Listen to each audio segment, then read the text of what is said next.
જો તમે પણ તમારા બાળકોને ડે કેર સેન્ટરમાં મોકલતા હોવ તો ચેતી જજો, કેમ કે નોઈડાના એક ડે કેર સેન્ટરમાં 15 મહિનાની બાળકી સાથે ક્રૂરતાનો કિસ્સો સામે આવ્યો છે। ત્યારે મહિલા સ્ટાફે બાળકીને ખૂબ માર માર્યો અને ત્યારબાદ તેના મોઢામાં રમકડું ઘુસાડ્યું અને બેફામ રીતે 2 વખત જમીન પર ફેંકી પણ દીધી હતી।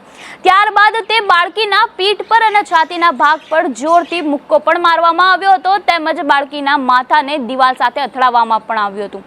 અહીંયા તો મહિલાની ક્રૂરતાનો અંત ન આવ્યો, ત્યારબાદ તેને દાંત વડે બાળકીની સાથળ ઉપર બચકું પણ ભરી લીધું હતું। ત્યારે બાળકી માત્ર ચીસો પાડતી રહી ગઈ।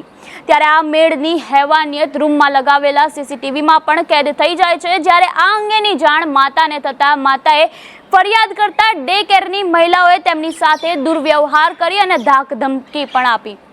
ત્યારે પોલીસ ફરિયાદ કરતા પોલીસે આસિસ્ટન્ટ અને ઓપરેટર વિરુદ્ધ કલમ 115, 352 અને 351 ગુનાહિત ધાક ધમકી હેઠળ કેસ નોંધીને સગીર આસિસ્ટન્ટને કસ્ટડીમાં લેવામાં આવી છે। ત્યારે આપનું આવી મહિલાઓ અંગે શું કહેવું છે, અમને કમેન્ટ બોક્સમાં આપના મંતવ્યો જરૂરથી જણાવજો।